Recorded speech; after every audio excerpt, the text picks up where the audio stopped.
ಗುಜರಾತ್ನಲ್ಲಿ 2002ರಲ್ಲಿ ನಡೆದಂತ ಗೋಧ್ರಾ ರೈಲು ದುರಂತವನ್ನ ಆಧರಿಸಿ ನಿರ್ಮಿಸಲಾಗಿರುವಂತ ದಿ ಸಬರಮತಿ ರಿಪೋರ್ಟ್ ಸಿನಿಮಾಗೆ ಭಾರಿ ಮೆಚ್ಚುಗೆ ವ್ಯಕ್ತವಾಗ್ತಾ ಇದೆ. ಪ್ರಧಾನಿ ನರೇಂದ್ರ ಮೋದಿ ಅವರು ಕೂಡ ಸಂಸತ್ನ ಬಾಲಯೋಗಿ ಸಭಾಂಗಣದಲ್ಲಿ ಲೋಕಸಭೆ ಸ್ಪೀಕರ್, ಸಚಿವರು ಮತ್ತು ಸಂಸದರೊಂದಿಗೆ ವಿಕ್ರಾಂತ್ ಮಾಸೆ ಅಭಿನಯದ ದಿ ಸಬರಮತಿ ರಿಪೋರ್ಟ್ ಸಿನಿಮಾವನ್ನ ವೀಕ್ಷಣೆ ಮಾಡಿದರು.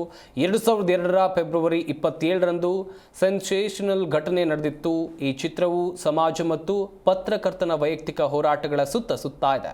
ಧೀರಜ್ ಸರ್ನ ನಿರ್ದೇಶಿಸಿರುವಂತಹ ದಿ ಸಬರಮತಿ ರಿಪೋರ್ಟ್ ಚಿತ್ರದ ಪ್ರಮುಖ ತಾರಾಬಳಗದಲ್ಲಿ ವಿಕ್ರಾಂತ್, ರಾಶಿಕನ್ನ ಹಾಗೆಯೇ ರಿಧಿ ಡೋಗ್ರಾ ಅವರು ಬಣ್ಣ ಹಚ್ಚಿದ್ದಾರೆ. ಫೆಬ್ರವರಿ 27, 2002ರಂದು ನಡೆದಂಥ ದುರ್ಘಟನೆಯ ಆಧಾರಿತ ಚಿತ್ರ ಇದಾಗಿದ್ದು, ಆ ಸಂದರ್ಭದಲ್ಲಿ ದಿ ಸಬರಮತಿ ರಿಪೋರ್ಟ್ ರೈಲಿನ ಒಂದು ಬೋಗಿಗೆ ದುಷ್ಕರ್ಮಿಗಳು ಬೆಂಕಿಯನ್ನು ಹಚ್ಚಿದ್ರು. ಈ ಘಟನೆ ಗುಜರಾತ್ನ ಗೋಧ್ರಾ ನಿಲ್ದಾಣದ ಬಳಿ ನಡೆದಿತ್ತು. ಈ ಹಿಂದೆ ಪ್ರಧಾನಿ ಮೋದಿ ಈ ಚಿತ್ರವನ್ನು ಶ್ಲಾಘಿಸಿ ಸಮಾಜಕ್ಕೆ ಇದು ಮುಖ್ಯವಾದಂಥ ಸಿನಿಮಾ ಅಂತ ಕೂಡ ಹೇಳಿದರು. ಜಿ ಕನ್ನಡ ನ್ಯೂಸ್ ಈಗ ನಿಮ್ಮ ಮನೆಯಲ್ಲೇ ನೋಡಿ. ಎಲ್ಲ ಕೇಬಲ್ಗಳಲ್ಲಿ ಈಗ ಲಭ್ಯ.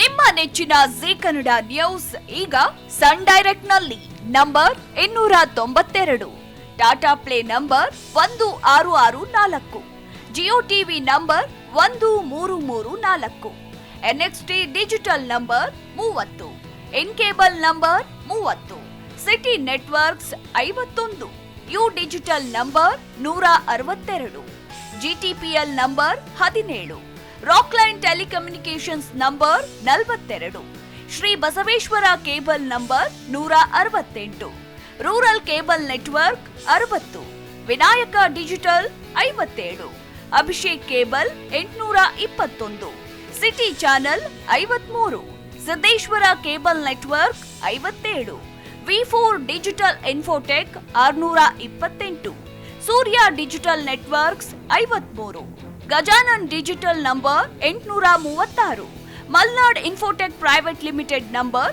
56, metrocast number 830, victory digital number 167ರಲ್ಲಿ ನೋಡಿ ಆನಂದಿಸಿ.